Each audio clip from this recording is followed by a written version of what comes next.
Hello everyone. Today I will start going through the Pan-Asian DD line.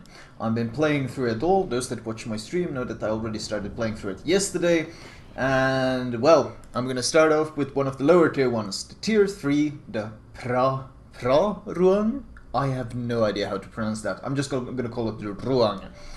And well, the first thing you might notice is that this thing is incredibly fast.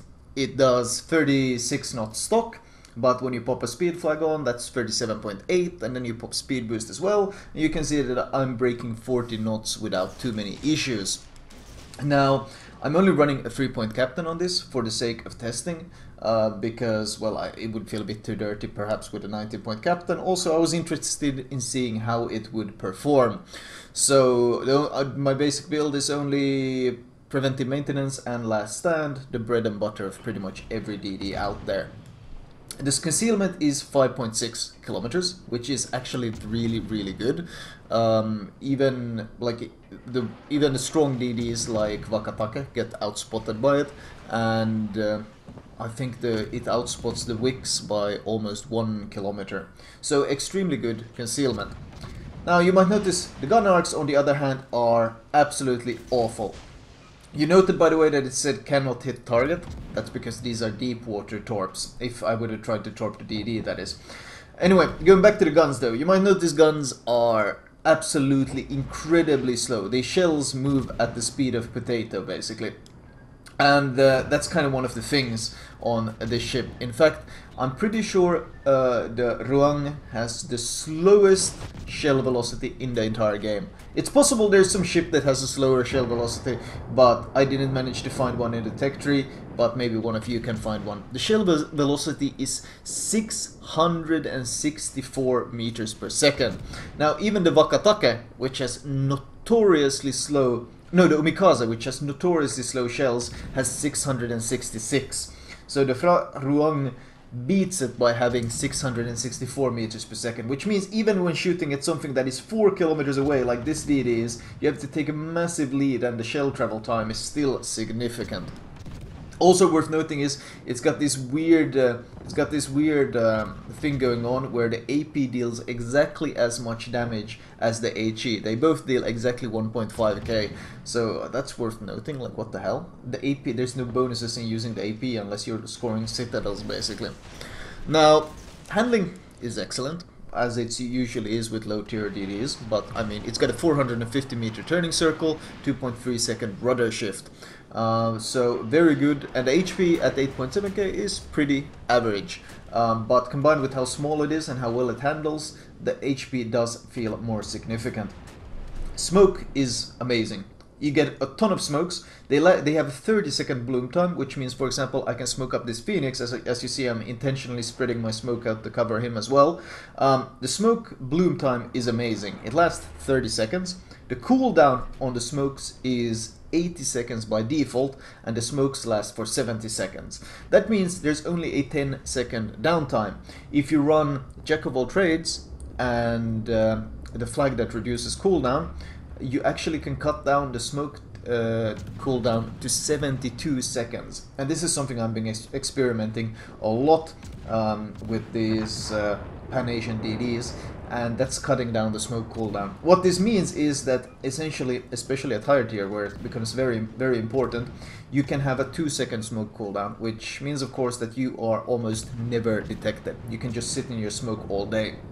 And you also, the smokes don't last as long as normal USDD smokes do. The USDD smokes last, like, especially high tier ones, last like 2 minutes. These will last 70 seconds from tier 3 all the way to tier 10.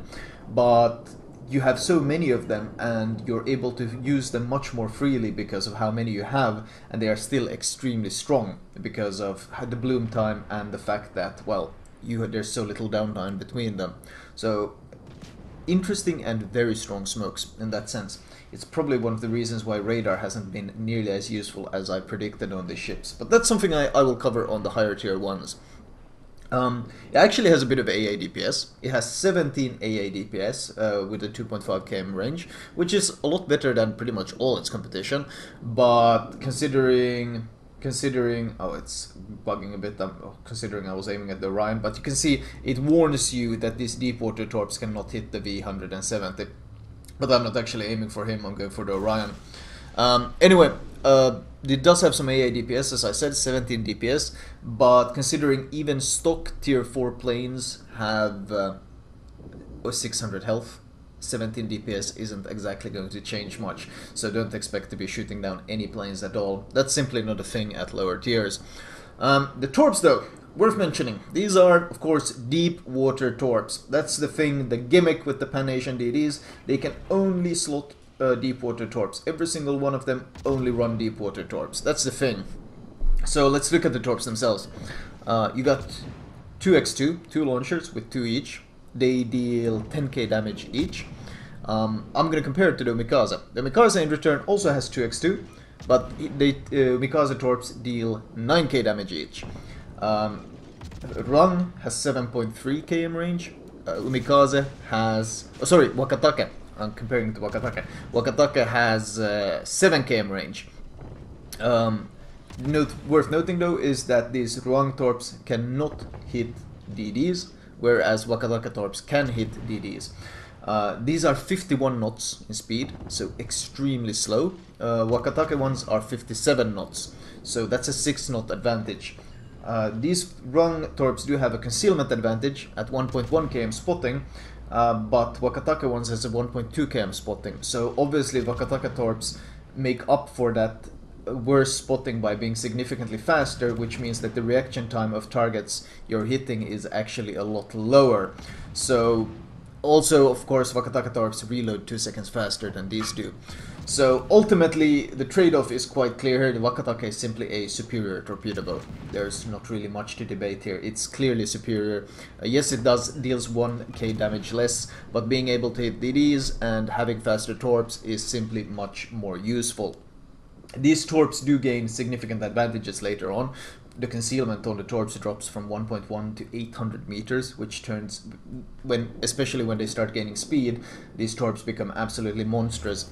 But at low tiers, the torps can be quite frustrating, because so slow and well, the damage is pretty good at 10k a pop, but still so slow and unable to hit DDs can be quite frustrating, especially when you see the DD park up right in front of you, sit still in the smoke and shoot at you, and you could just easily farm him, but you're unable to do so.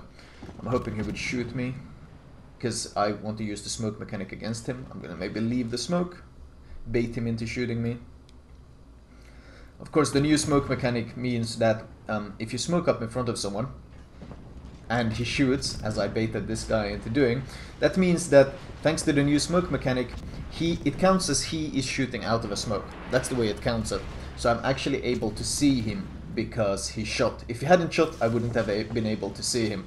I do land 2 of these torps on that Wyoming, which is of course always good, because my team is kinda getting crushed here.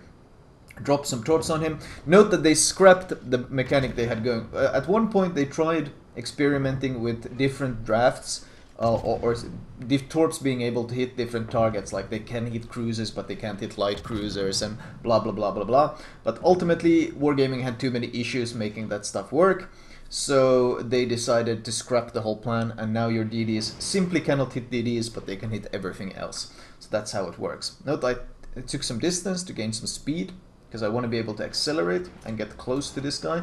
So I took a bit of distance, and now at 2 km I get proximity spotted. It's impossible to not get spotted, and I get very close before I launch these torps. This is something you have to do with these low tier DDs. It's very important. Even though I got that close, he still almost had time to dodge those torpedoes. You noted how much time he had to react and turn, and that's because the torps are so slow. They are so very slow at these low tiers. Just 51 knots of speed. I mean, that's slightly faster than the Kaba, except that's your torpedo. So these can get frustrating, and it can be a bit of trouble to make this DD work. I would say in terms of DDs, this Ruang is probably one of the weakest in the entire Pan-Asian line. The shell velocity being pretty much the slowest shell velocity in the game, the torp speed being some of the slowest, is all quite frustrating. However, of course, it does have some great things: the speed, the concealment, and of course these new smokes, which you gain so many charges of that you can get away with not even using superintendent and still having pretty excellent survivability thanks to them. My team is dying like flies, left, right, and center though, and I realize at this point I need to start preparing to make a play, and that is capping their base. Because it is a standard battle, of course, which means if I cap their base, we instantly win. There's a ton of enemies around here though, but I don't see how I have any options at this point. I'm trying to land some torps on the Wyoming, but especially on a DD, on a battleship that's pushing straight towards you. Landing torps, especially when you only have 4 of them, can be extremely tricky. These aren't really that fast either, as I mentioned, and the concealment isn't really that great yet. I guess it's to prevent too much of a seal clubbing sort of experience, but it is weird how later on the torps go from, not only do they become significantly faster, but they also gain better concealment, which is a bit weird considering it just shows how bad these low tier torps are. But you can still make them work, you can still score hits. 1.1 km spotting isn't really enough for these lower tier ships to have that much of a warning, which is of course very good. Sorry about my phone. Dropping some preemptive torps on Wyoming. I am capping the base now, but honestly my teammates are dying off everywhere. I only have this one Nassau left, and there's 6 enemies left, and they are trying to contest the cap. Luckily though, they only seem to have 1 person contesting the enemy cap, so as long as I don't get spotted, I should be fine. I'm now 1 versus 6. Note that I made sure I got spotted as I shot because I wanted him to shoot. Once again, I can see him, he cannot see me. This is because of the new smoke mechanics. I am 1 versus 6 at this point. Some of them are tier 4s as well. But I had managed to bait this Wyoming into shooting me while I was smoked. So thanks to the new smoke mechanics, I can easily see where he is, I can easily launch torpedoes exactly where he's going, and he has no idea where I am. Well, he can try to hit my smoke markers. Ultimately though, I do have to kill him, because he's delaying the cap, and you can see just, if you look at the top, you can see just how close this capping competition is. If he hits me even once, the cap will get reset. I do, however, kill him, and I retain the capture lead. If you look at the top, you can see, well, basically the red line is racing. The green line is racing against the red line, so to say, and I have a slight cap lead. I would say perhaps a 10-second lead on the capping, might not even be that much. And all I need to do now is make sure I don't get reset and survive. Problem is, St. Louis is pushing into the cap. I need to get preemptive torps on him, because if he enters the cap, even if I manage to kill him after he has entered the cap, the competition is so close between us capping that his delay will be enough to give the enemy team the win. And honestly, I don't think I've ever won a 1 versus 6 before, so it's more than worth going for this, and I'm playing it very, very safe. I'm not opening fire, just launching preemptive torps and trying to delay as much as possible. St. Louis still closing in, 30 seconds left on the cap. I think one of these torps will have a good chance of hitting, and I do in fact score 1 hit, and he is flooding. The question is, why is he going to repair it? He's not repairing it, which is questionable. Is he worried about upcoming torps and he's trying to save? He doesn't want to get caught with no repair, but I think at this point he should absolutely instantly damage combat, because that's slowing him down, and that flooding slowed him down so much that he wasn't able to enter the cap. I don't know even if he repaired it, if he could enter it, because the St. Louis is so damn slow. So the game actually ends in our victory, and which is pretty amusing considering it was a 1 versus 6 towards the end. Sadly, of course, I don't get any achievements because this is a test account and this is a test ship. If I got achievements, I would naturally have gotten some spicy things like Solo Warrior here. So unfortunate that I cannot get them on the test ships. The Phra Ruang though is probably one of the worst lower tier DDs. Simply because of the gun and the torpedo performance. It has survivability, it has speed and concealment and so forth, but the guns are extremely awkward and the torps can be quite a struggle to make work. Still though, it's occasionally balanced, not really the best of experience, but honestly I don't feel it kind of shows the strength of this line that well yet, so it's going to be a bit of an annoyance for many people to get over, but once you get past this thing, the ships do change significantly later on. Team score wise, I mean, not surprisingly, I topped the scores quite comfortably, considering I pretty much won them the game right there, so that's of course always amusing, especially since it was a tier higher matchmaking. But I don't really think there's too much to talk about here. I won't bother showing any builds. I mean, I can show you guys the detailed report. I won't bother showing you guys any builds here because there's really not much point, since the only thing I'm running here is preventive maintenance and last stand. When I get to the tier 4 I can start showing off some builds, since I'm running my Loyang captain and experimenting with some things. Anyway, I hope you guys enjoyed this entry into the Pan-Asian DD line, and I think I can put up a commentary on tier 4 today as well, so you guys have that one to look forward to. Anyway, I'll talk to you guys later. I hope you enjoyed it.